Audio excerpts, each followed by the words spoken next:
Hi Aries, it's Nick. I hope you guys are all doing well. Welcome to a new week, and this is actually the last full week in your opposite sign, Libra, so maybe you guys are excited about that.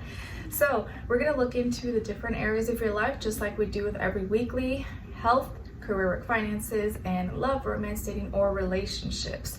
And this week we have a full moon in your sign, Aries. So I'm going to give you a message of how this full moon will be affecting you guys, since you will probably be feeling it the most. And as far as your reactions and how you're reacting and responding, and what main emotion you may be feeling like you need to burn through by expressing, using my mixed emotions cards that you guys see me use before. And we're also going to use these archetype cards to get a message for Venus transiting Sagittarius, and how you can use Venus going into Sagittarius to your favor as far as your love language. Okay? And I did already post the weekly astrological energies video, so make sure you go check that out and watch that before watching this, so you get the general feel and vibe of what's going on in the sky this week. And it's very fiery, very spicy, very Mars, and your energy that you can probably utilize to your advantage. But you also want to be aware so you don't get like riled up and become explosive, or use your power in a way that may be self-destructive or towards others. And I'll have a link to the extended reading below in the description box if you're interested afterwards, as a part 2 and a continuation. And you guys are the first video I added these pumpkins to. I just thought it'd be a little bit festive. I originally had thought about, or I ordered some like fuzzy throw-on pumpkin pillows that I could put on this rocking chair, but something happened with shipping. It was going to take too long, and I was like, forget it. I canceled the order. And since we were already at the store, I was like, you know what, I'm just going to buy real pumpkins and make it work. And at least when the season's done and we're done with it, I could give it back to nature, throw it in the woods, and boom boom, there you go. So yep, got some pumpkins joining us. All right, so let's get started. Let's look into the Aries full moon. And the full moon is on the 17th, I believe, and it's at 24 degrees. So it's in the third decan of Aries. So it's a very Sagittarian-like Aries full moon. And wherever you have Aries, you will definitely feel this. So again, it could be your sun sign, maybe it's your rising. And interesting enough, I think when I was doing the Gemini reading, a song came through for them by Celine Dion, Because You Loved Me. And when I looked up her natal chart, she is a full-blown Aries. She has so much Aries in her chart. I was like, wow, that's so funny that she came through during this week when we had that full moon, and it was for their sign. But anyways, it's interesting when that happens. So, and the day adds up to the number 8, and the number 17 also adds up to 8. So it's like very intense energy, and 8 is all about like going deep and maybe spending a lot of time doing something that could be either good or not good. So, and on the same day we have Venus moving into Sagittarius, so lots of fire energy you're going to start to feel this week, especially around that time. So let's see, how's this full moon in Aries going to be affecting you guys, as far as your what you're reacting and responding to, and what main emotion are you going to feel like you need to burn through by expressing. And full moons are already kind of very intense and riled up and full of energy and emotion, and throw Aries into that mix, it can be dangerous. So you want to really be self-aware, contain yourself, and not get triggered to react in a negative way that could be not work to your favor. Let's see, so for all my Aries, Sun, Moon, Rising, and or Venus. Nice. Okay, I love this. So you guys got hopeful, optimistic, expectant, and full of faith, planting your seeds. Nice. I love this. Okay, beautiful. So this is the main emotion you're going to be experiencing, reacting, and responding to during and around the full moon in Aries. Signs and emotions of hope, of belief, of optimism, and expecting good things to come, because you've been planting your seeds and you've been putting out good energy, work, and enthusiasm, and trying your best to just do your best throughout the days and through life. So Your main emotion that you're going to be feeling like you need to burn through by expressing, I think is going to be very positive here. So you're going to be expressing a lot of optimism, hope, and maybe even being that hope for others. Like you may be motivating other people. You may be that symbol, that representation of hope for everybody else around the world, like your spirit, your passion. And in the weekly astrological energies video, I added that to the title, the fire spirit you can't ignore. So I feel like that's you guys. A lot of you are carrying that fire spirit that many people are not going to be able to ignore, that will hopefully ignite passion, hope, optimism for others to carry on maybe and do the same things, or follow along to some of the things that you're doing. So hope. You are hope, and you are bringing hope to others and to the world in many ways, okay? Nice, I love this. Okay, now, how are you gonna use Venus moving into Sagittarius to your favor as far as your love language? And this is your fellow fire sign, trining you guys, so this will feel maybe very nice for you guys. You'll be able to use Venus to your favor a little easier than other signs. So let's see, let's get an archetype for you that you can use during Venus in Sagittarius so you can have more favorable outcomes and with your love language, and not just romantically, but with anything that you love, you enjoy, people, places, things. Woo. Okay, this one fell, so let's just take it. Okay, so you guys got the Servant. Boom, boom. So the light attribute of the Servant says, delight in serving others with a free and loving heart. Oh, beautiful. Delight in serving others with a free and loving heart. So during this transit and the time that Venus is in Sagittarius, this is going to be a great time for you to apply this kind of character, or embody and apply this kind of archetype as your love language, by just serving, being a good person, helping others because you want to do it, and giving your love away freely because you have infinite amounts of it. You're not limited. You don't have just this amount of love. You are ever flowing love and care, and so you can give it away freely and serve others, and that's how you're going to receive more favorable outcomes and responses from people, places, things that you love and maybe want to connect with. Don't be stingy, with your love. Don't be stingy with your affection, compassion. Give that away freely, and you'll see so much more being returned to you. Okay, like a servant of the world, not in like a negative connotation, but you guys know what I mean. Just opening your heart, loving others, loving the world, and you'll see so much positive feedback from that. Okay. Sorry, this might be a little bit long, guys, but you guys are the stars kind of this week, even though we're still in Libra season. So let's get into it. When it comes to your health for this week, body, mind, soul, spirit, you guys got the 9 of Swords. So this week, you guys already know with full moons, it tends to be really hard to fall asleep for a lot of people.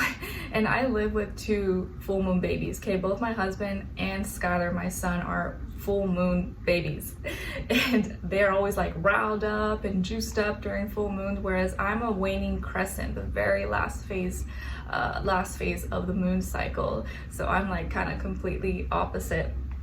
But this week may be a little bit more difficult than others to fall asleep. You may be thinking a lot at night. Maybe you have a lot on your mind and you just like, oh my gosh, like, so it may be, you may be more like thinking too much, or it's just harder to fall asleep. It's kind of harder to rest. And I think for a lot of you guys, that may be the case in general, but especially this week. And so you don't want to stress yourself out too much. Take care of your mental health. Try not to think too much or overanalyze. There is maybe some things that you need to let go of as far as like what you're allowing to come into your mind and what you're giving, what's living rent free in your head pretty much. And you want to let go of that stress, those worries, fears, doubts, insecurities, anything like that, because those kind of negative thoughts may be more easily creeping in this week, especially when you're up late at night and you have nothing else to do. Like your mind just starts racing and thinking all these crazy things. So you would really want to take extra care of your mental health and rest when you can. And if it is harder, you do find it hard to fall asleep or to rest or quiet your mind, find natural ways to relax and wind down at the end of the day, or even starting after like dinner. You know, put a candle light instead of like fluorescent lights on, read a book, take a nice warm bath, bubble bath, like kind of just create the space where you can relax, or do something that will help calm you down, that's not so relies on electronics and phones, even though I know that's kind of like our go-to usually, the TV.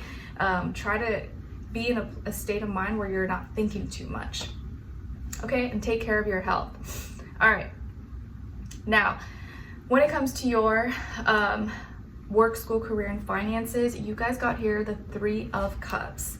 So good news here, it looks like in this area of life, you may be celebrating something, really happy, really excited. You could be working with or spending time with, going to school with people you actually get along with or you enjoy, or maybe this is a week where you're actually getting along well with your colleagues, or even if you didn't like them before, you're getting along with each other, or you're working with people you know you're vibing with, you're talking and sharing and expressing communication in an emotional way, or you're sharing emotional stories with each other.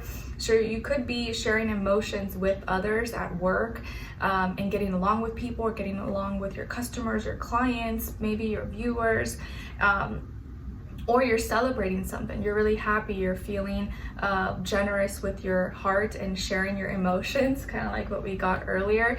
So with your work and finances, you could be feeling really happy and you know, excited and sharing the love and expressing and talking. So good vibes here with work, school, career, and finances.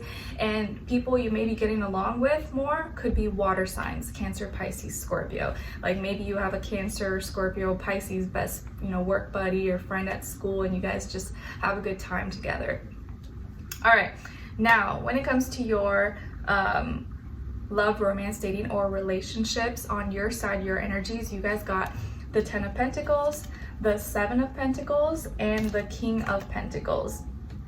So some of you could definitely have some earth in your chart, like Taurus, Virgo, Capricorn, or you're very much so like in your bag, you're very serious, very driven, all about business or business minded. As far as like your personal relationships, you're like, you know, very serious about your actions and the things you're doing.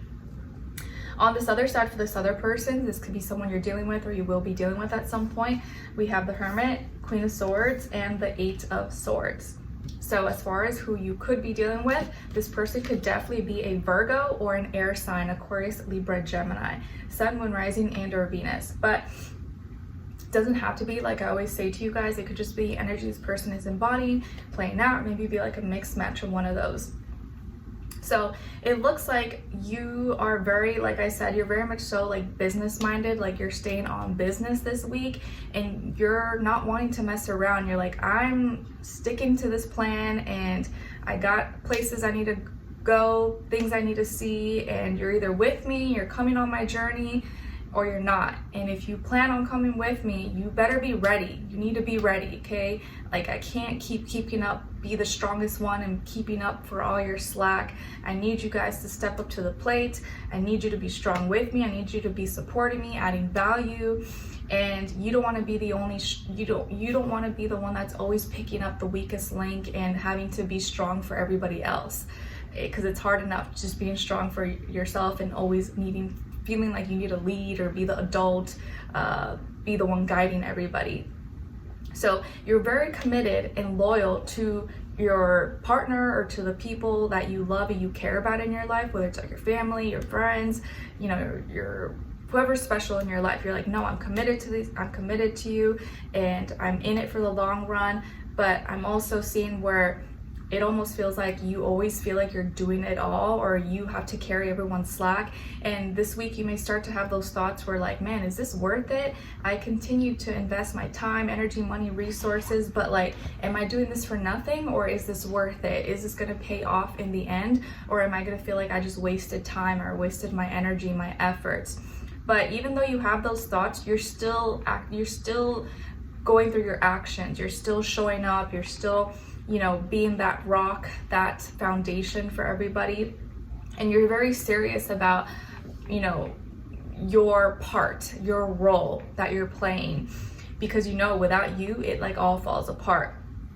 And you're very serious minded. And this person here, it's not that they're not serious minded, but whoever this person is, I feel like they're kind of going through some healing process right now, or they're going internal, you know, maybe diving into their spirituality, trying to find their inner light, their inner soul answers. Maybe they're going through, you know, health issues, healing, detoxing, trying to find answers, trying to find themselves. And they may be kind of thinking a lot and organizing and planning and trying to figure who they are, but they're kind of isolated from others. So they may be really introverted or to themselves. Maybe this person works or studying or into like health, medical industry, and they're focusing a lot on health, and maybe a lot of mental health, and maybe even physical health as well. And they may sometimes like take what you're expressing or your criticism, your opinions as like criticism. They may kind of take it as like, oh, like really personal, and they maybe see that they feel like it's kind of cold and blunt, but they know you're right. They know what you're saying has legitness to it, if that is even a word. But it does affect their psyche, where, you know, whatever the things that you say, they absorb it, they take it to heart, they kind of take it personal, even though they know you're not trying to like hurt them. It just makes them feel weak. And so right now they're kind of in a fragile, delicate, weak place mentally, and they may be trying to still heal and find themselves and get on their feet, but they're feeling kind of really stuck, debilitated, overthinking, overanalyzing, not knowing how to get out of their own head or get out of their own limitations, fears, doubts, or you know, things like that. And so they can't, it's hard for them to be on that same like, ooh, you know, spirit like you. And so that's why you may sometimes feel, and maybe this week, like you're kind of the one carrying everybody else. You're like picking up everyone's slack. And although you understand that they're maybe in a fragile, weak state and they're still healing, you just wish that they can, like, you know, kind of be on that same energy like you, even though you're not going to give up on them or just leave them, you know, hanging. But you're maybe struggling with some of those thoughts and those doubts this week. Okay, and maybe you may be more likely to kind of express that, or at least your actions may kind of show how you feel. It may be hard for it to show, you know, in your face or in your body language. Anyways, let's continue this on and extended to get more information, to see where their energy is at, what are they thinking, what are they feeling when it comes to you, what they don't want you to know that maybe you should know, and what their next action move will be towards you, and then follow it up with your advice at the end. And I will say, you're more action oriented, you know, like you just do things and you wear your heart on your sleeve, where this person may like take what you say and like overthink, overanalyze, and be like, oh, they said this, they meant this, and may like dissect it in such a detailed way and make it into something that's deeper than it actually was meant to be taken. So just something to consider and think about, that this person's really analytical and will like dissect and, you know, tear apart every little thing that you say and make it maybe more important than it actually was, where you're just like doing things, you're just saying things, taking action, but they may like take your words like very, you know, literal. All right, but anyways, let's continue on an extended. Link will be below. See where the overall energy is with this person. What are they thinking about when it comes to you? How do they really feel about you in their heart and soul? What they don't want you to know that maybe you should know, and what their next action or move will be towards you, and then ending off with your advice at the end. Okay, so we'll continue on an extended. Link will be below. I'll see you guys there. If not, I'll see you for your next reading. Take care and wish you guys all the best. Bye.